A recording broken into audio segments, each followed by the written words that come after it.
Salut les amis, je me suis souvenue dans une des interviews que j'avais faites de Daniel Morel en 2021. Bon, déjà, le tout est le tout est absolument fabuleux. Tout est à écouter parce que tout est très résonnant, très juste, franchement très fascinant et puis tellement sympa à écouter, sans déconner. Je vous remets dans le lien les deux ou trois, je sais plus, deux interviews que j'ai faites avec Daniel Morel. Et je voulais vous repasser un extrait d'un passage qui explique les forces de chaque énéatype, de chaque profil de base énéagramme, parce que je ne fais plus trop de vidéos sur l'énéagramme, mais il est toujours très très présent dans ma vie. Ça ne risque pas de s'estomper parce que c'est quelque chose de très très puissant, l'énergie des profils énéagrammes et de comment on peut sortir de la cage de notre profil de base tout en acceptant que c'est notre profil de base et que bien sûr c'est lui qui va venir teinter notre vie, toute notre vie, mais que justement on peut passer d'une forme de désintégration à une intégration progressive pour pouvoir ensuite se servir justement de toutes les énergies. Et l'idée c'est de se poser les bonnes questions dans ce qu'on fait, parce que chaque profil réserve un super talent. Et si, selon ce que je fais, je vais mettre une énergie dans ce que je vais faire, une des énergies de l'énéagramme, alors dans ce cas, je vais le faire magnifiquement bien. Je vais le mettre en œuvre avec l'intelligence de la vie. Et voilà donc décrit par Daniel, avec le panache de Daniel que j'adore. Et vraiment, ça peut beaucoup vous aider.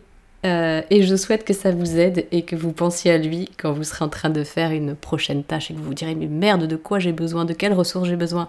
Ah ok, je vais prendre celle du profil 1, celle du profil 6, celle du profil 8, celle du profil 3, celle du profil 4, celle du profil 5, celle du profil 7, 2, 9.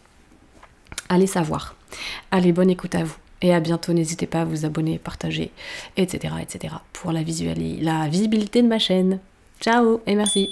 Que j'entends bien tout ça, mais par où je peux commencer? Parce que si je décide de mettre un autre comportement, une autre manière de penser sur ce que j'ai toujours fait, sur un automatisme, bah, je sais pas, moi, je connais pas déjà bien les profils, ça me demande de connaître tous les nagras, nanana. Bon, non, pas besoin, en fait. On peut déjà commencer à connaître et puis se dire, tiens, il existe tel type d'intelligence. Tu as, quand même énoncé tout le long des tas de types d'intelligence. On n'a Ouais. pas fait dans l'ordre, mais peu importe.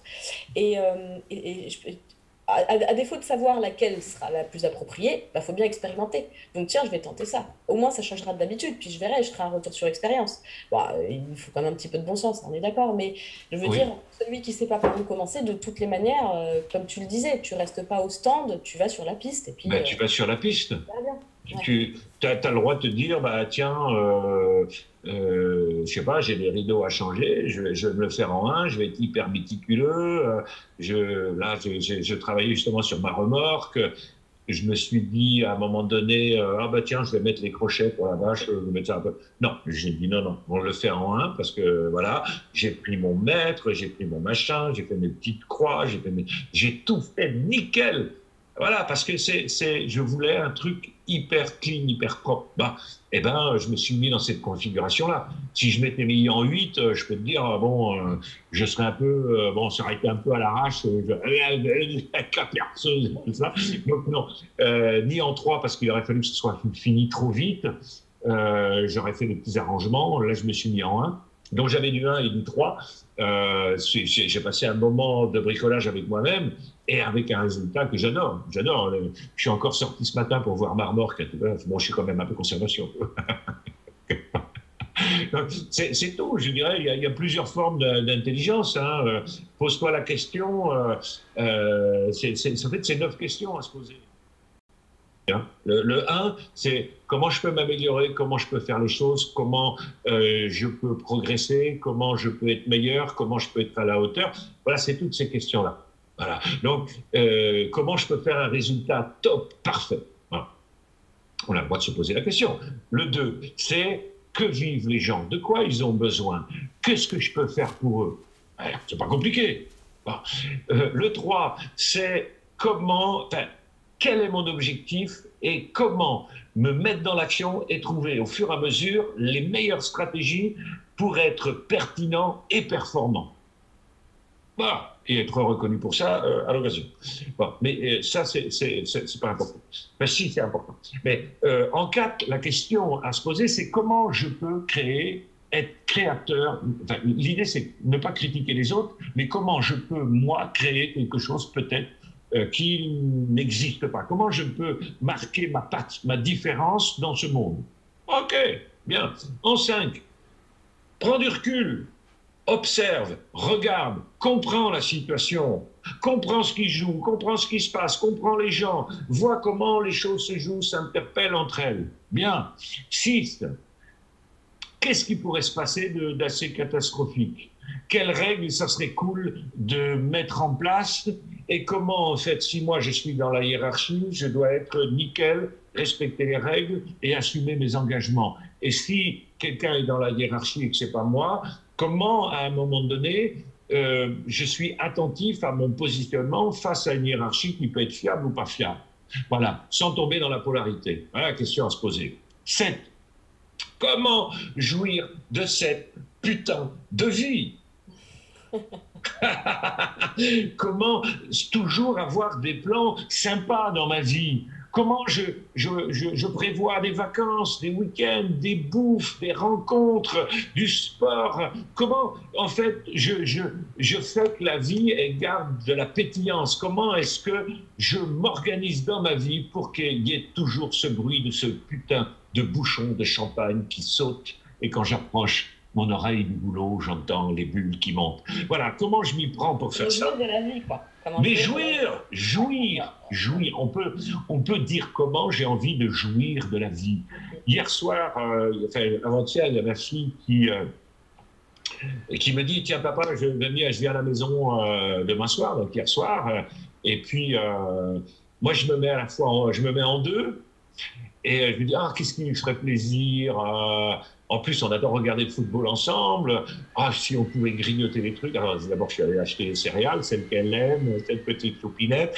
Et puis après, je lui dis, je vais lui faire un poulet grillé à la broche dans la cheminée dehors.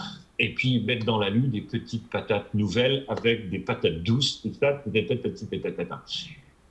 Et là, tu vois, j'ai fait ça, mais avec tu sais, le truc de jouir totalement de ce moment-là où on allait sortir le poulet qui était cuit, parce qu'à un moment donné, je l'ai cuit pendant 2h30, puis pendant 1 heure, je l'ai mis dans du papier aluminium pour qu'en fait, il ne se dessèche pas, pour jouir de la vie, jouir de ces instants. On peut manger, c'est sûr, mais on peut aussi déguster, se délecter. Et là, c'était... Pendant le match, on entendait les commentateurs du match, et autrement, on entendait